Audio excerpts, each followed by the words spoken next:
One Thought at a Time with Ian Travers, where we get curious about what makes us tick. Our guest today is somewhat of an anomaly on the face of it for this show, as he has taken what would seem to be a conventional route. Welcome, Mo Ahmed. Thank you very much for having me. Thanks for taking the time to come in on, and now it's time for us to get our chat on, yes, as we spoke about before. Exactly. So Mo, kick us off with, how do you spend your time? Well, unlike most of your guests, I have a steady 9 to 5, so they call it. So I am a digital change manager is my official title. It's kind of chopped and changed over time. But what I essentially do is project management, number one.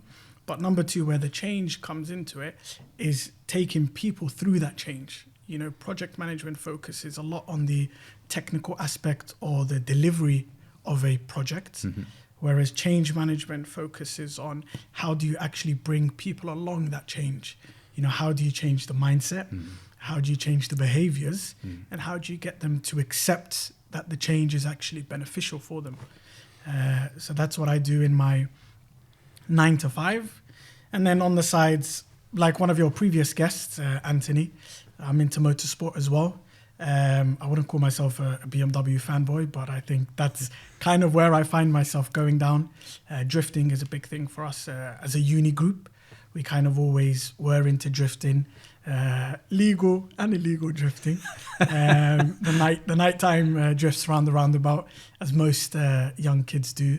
And traveling, obviously, with my wife is also a big thing to kind of relax and take a time to breathe, which is important. Absolutely. And how long have you been married?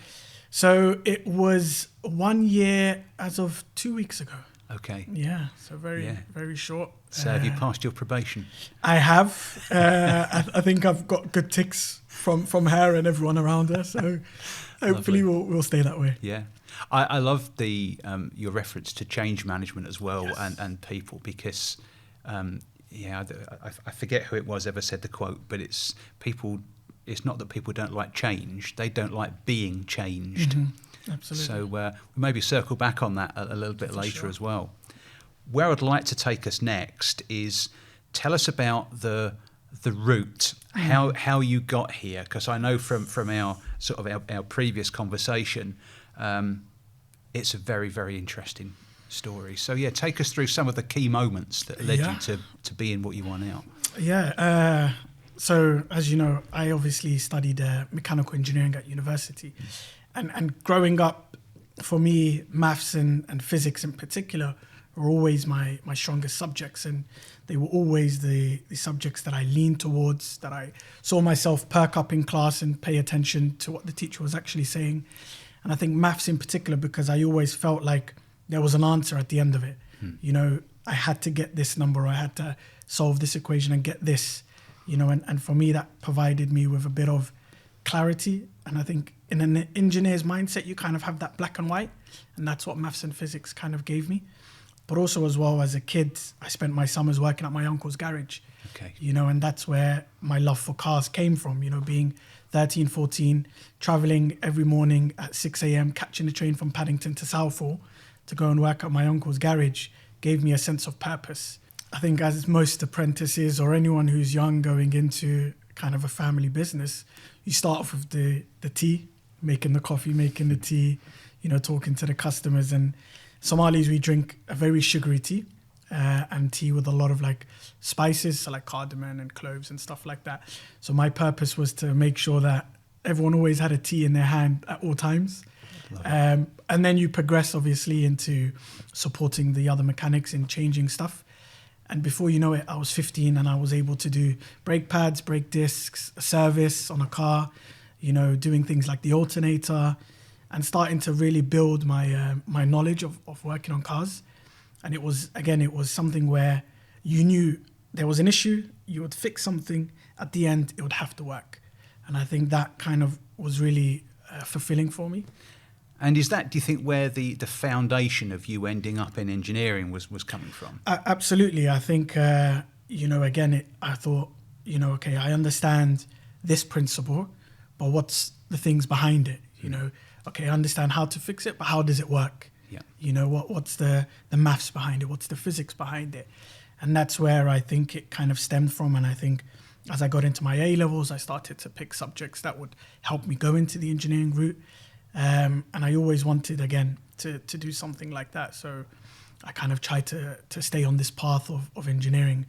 But I think, as we'll discuss maybe a little bit later, once I finished engineering, I guess I realized that actually, you know what, there may be a little bit more to the world. So yeah, kind of changed. Now, even at that point, you know, the working at a garage and getting involved in all things practical, that would make sense to go into engineering. But take us back a bit further, because there was lots of other stuff going on where we started to go away from the conventional. Yeah. So tell us a bit about, you know, the story leading up to that.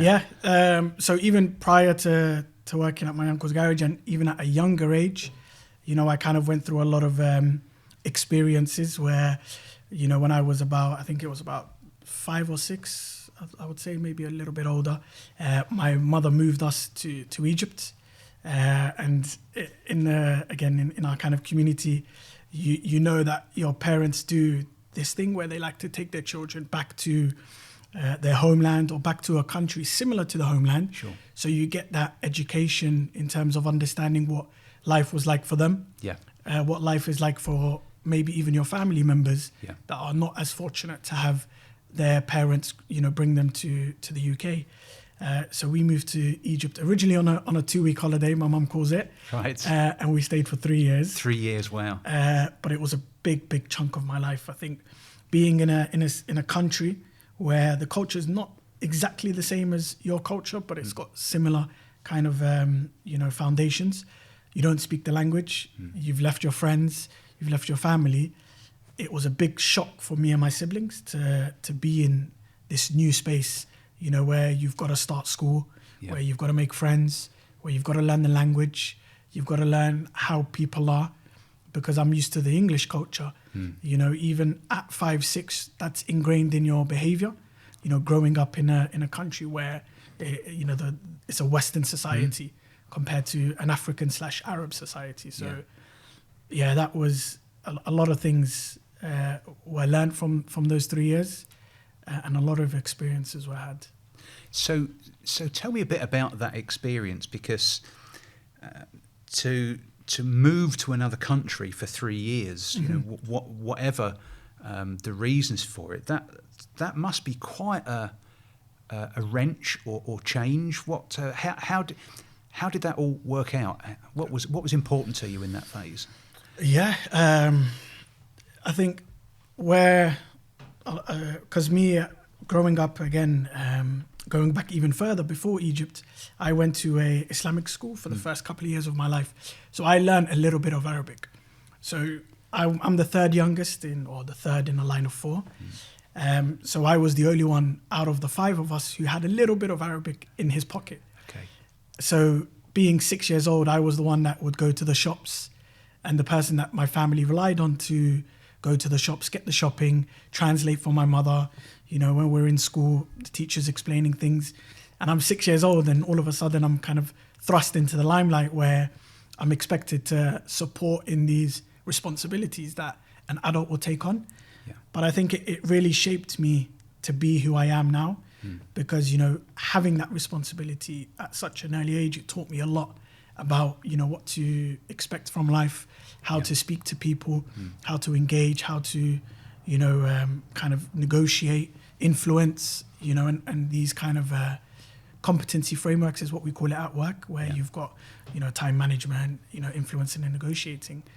And, you know, it was quite crazy. But alongside that, I also had to be a child, you know. I had to go make friends. I had to play football in the street. I had to go and have fun. So trying to balance those two was quite crazy. Tell me about the family. Is it a very supporting family? Is family important to you? Family is very big for us. You know, I've got 3 sisters, so I'm the only boy. And all 5 of us, we've always been each other's supporting mechanism, even till today. It's always, you know, if I had an issue, the first person I will call, it will be my family. And, you know, we've got a group chat, and you can just literally be like, can we have a family meeting on this day? And everyone will turn up, and everyone will give whatever they have whether it's blood, sweat, tears, or money, to support you in whatever it is. And that's what helped us get through that, because my mother, she wanted us to really be embedded in the Egyptian culture. So we didn't live where the expats would live. Yes. So we never lived in a gated community. Okay. We lived in the middle of the hustle and bustle of the Cairo, Wow. capital city. And the only people we had were ourselves. So we had to really build a family unit. And I think, again, we kind of molded into a new family from those experiences in Egypt. Wow. And I'm guessing that a lot of what you were learning there was setting you in good stead for the job that you do now. Absolutely. Because, again, like I said, speaking to people, dealing with people, and now that's what I do on a day-to-day basis. I speak to people, I deal with people, I understand them, I influence, I negotiate, I manage their time, and the benefits as well, when we were, again, speaking to teachers or speaking to shopkeepers or whoever it is, they're trying to sell me the benefits, and I'm trying to, understand what's in it for me from whatever service they're trying to provide. Yeah. And now I'm on the other side, I'm trying to sell benefits to the rest of the employees in the business, and I now understand that they need to understand the why and the what's in it for me.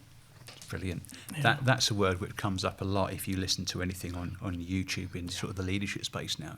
Simon Sinek, I think, coined it as well. This why and understanding. Mm-hmm. And I think if you do get a sense of any purpose or why you're doing something, mm-hmm. it kind of makes things a little easier. Absolutely. Like you said, it's the three circles of Simon Sinek, and at the core of things, once you understand, okay, why am I changing? Then it's much easier, but the why also has to be personalized. Yeah. It has to be catered to that individual, because why you would change and why I change is completely different. Yeah. Although we may be heading towards the same goal, why we're changing to reach that goal is completely different. Yeah. So making sure that I tailor it to that individual or to those groups of people is very important. And once they know the why, then they'll want to hear the what and then the how. And taking them through that journey is pivotal. It's interesting, isn't it? Just hearing you talk about, at such a young age, having a position of responsibility in the family unit. Mm-hmm. I wonder how many people even get the opportunity to experience what that's like, because, mostly in our society, sort of in the UK, mm-hmm. and I think quite a lot in Western cultures, is there's so much given to a person rather than them having to be part of it. Yeah. Yeah. No, it was very important for us or for my mother to make sure that we all understood, what responsibility was, why it's important to be a responsible person, and that kind of came into fruition, and the lessons we learned from Egypt came into fruition when fast forwarding when I was 17. My mother, she moved back home to look after her mother, and now it's just the children left. Right. And the foundations that she embed, 10 years ago started to come into fruition, because automatically we knew what we had to do. We understood her purpose, we understood why she was going, and what it meant for her. And now we understood what we needed to do in order to maintain that family unit and make sure that we continued to embody those lessons that she taught us. So what ages were you all when that happened? So my youngest sister, she was 13 going on 14. Okay. I was in my A-level, so I was about 17. And then my two eldest sisters were 20 and 21. Okay. So everyone was still young, kind of in uni, in school, and again, no one was really a, out and out worker, that was working a full-time job. Everyone kind of contributed. Yeah. And it was like, okay, I can bring X, Y, Z to the table. You can bring, this and this, and that person can bring this and this. And then your pie becomes full because everyone's brought a slice to the table. So it's fascinating, isn't it? Because if you think about it, it's very current. At the moment, lots of people are going through exams at school now. And I just wonder, if you think about what happened to you around this time, it's not just the pressure of the exams and being focused on, but suddenly now your support network is suddenly turned upside down. Yeah. And how long was your mum away for? So my mum, she was gone for 4.5, 5 years. Wow. So she did make it back just in time for my graduation. She was back I think 2 months before my graduation. So yeah, about 4.5 years. That's how did that feel? It was difficult. I'm not gonna lie. Because again, our mother has been the rock of the family. She has been the person who has always been there. She sacrificed so much to ensure that her children had a better life than her. Obviously being a Somali, the civil war is a major factor of our history, and she had left when the civil war had just started, and her and my father at the time, when they were together, made that sacrifice to leave, and even hearing their story, you don't appreciate it until you get older. Yeah. And that's when I really, when my mum came back and she was talking about, the experience that she had looking after her mother until she passed, it gave me even more respect for her, because not only did she go back to a country that was almost alien to her because she had been away from there for 30 years. Wow. So she's going back to a country that's not what she knew. Yeah. The people that she knew are not who she knows.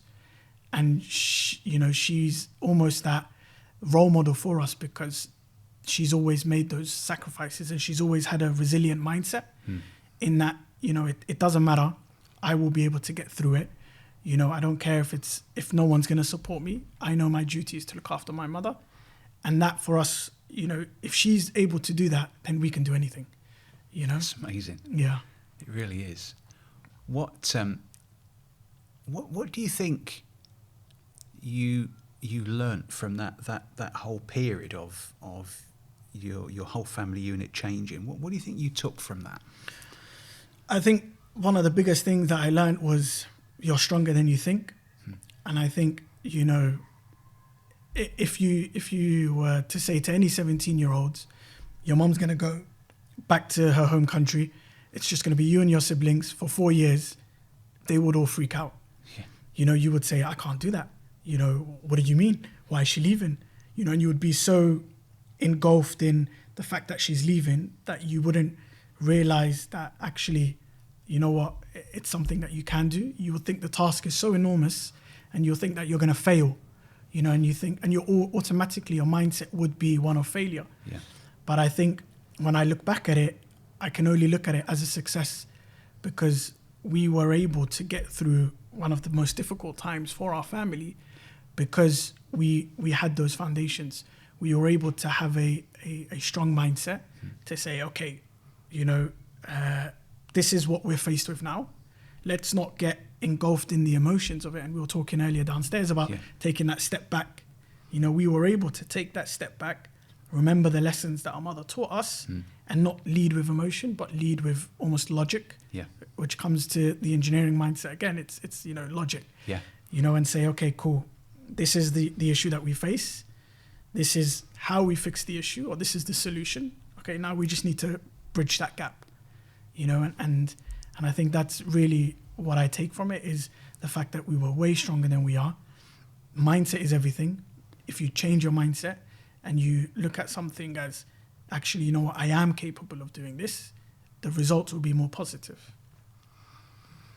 It's really interesting. I mean, hearing you talk about that, and we did touch it when we spoke the other week, but I process as much as I can. I cannot imagine what it was like to go through that. What kept you going? A lot of things. I think my mum or our mum coming back to something that she can be proud of in terms of we've achieved things, whether it's education, whether it's we've kept the house from burning down and we're still here and no one's died.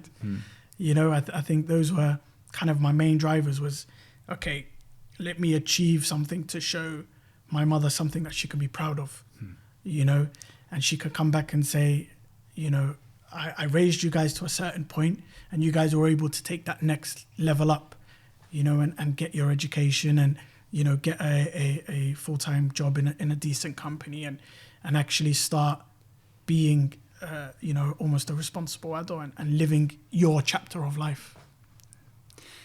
That's amazing. And inevitably there were going to be days in that period, those 4.5 years, where it was a bad day, difficult times. Tell me about that. How did that unit, how did your support network work? Yeah, I think definitely there were days where you do feel down. Everyone does. You've got, like you said, the stress of exams, trying to achieve something, and I didn't do as well as I would have hoped in my A-levels. And to have to go home and say to my siblings, you know what, I didn't get the grades I wanted, I'm not getting into the university I wanted, was very difficult.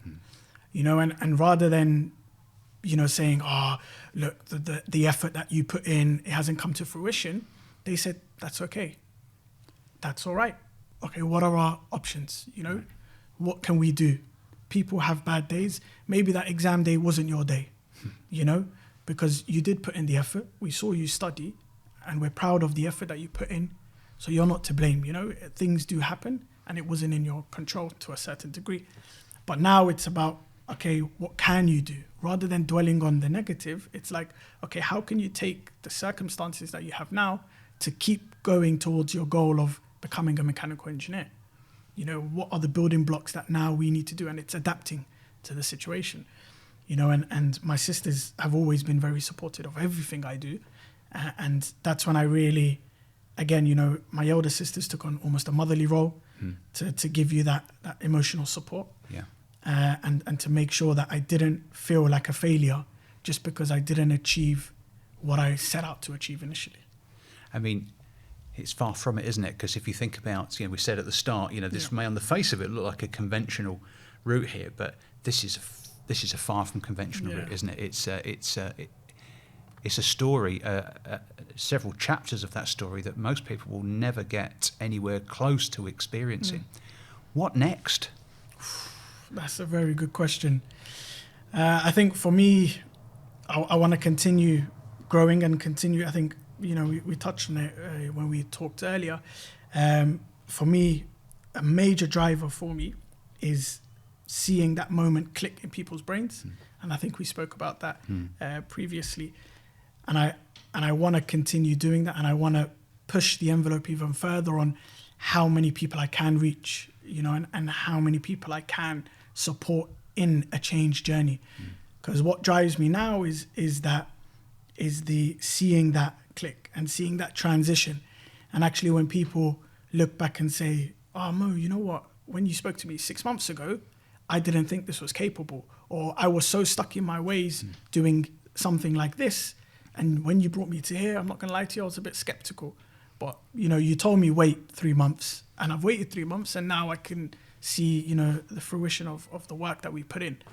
And I think that for me is a big thing, always helping people realize that change is not something to be afraid of. Yeah. Change is something where it can be for the better.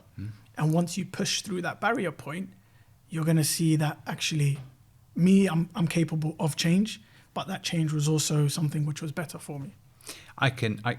We've chatted a couple of times, once virtually today, and I can tell even by spending a small amount of time in your company as well, your passion and your wanting to help other people, it kind of oozes out of you as well. That's a pretty good skill set to have, isn't it?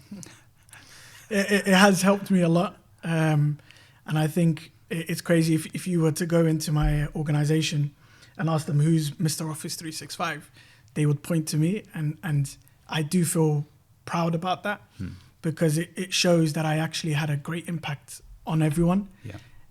And I was able to really get people to just have one part of their day that's a bit simpler than it was a little while ago. And I think that for me is a really big driver. Is my passion is making sure that people are able to get through change and people are able to have a little piece of their day back from something that I was able to implement. That's marvellous. I could go on talking for hours about this, but I'm going to have to just ask you a couple of final questions. Now, one of these you might have a sneaking preview of what I'm going to ask, because if you've looked at previous episodes. I think this is going to be an interesting question, given your journey as well. Imagine we could conquer time travel. Okay. And you could write the younger Mo a letter and leave it for the younger Mo to find.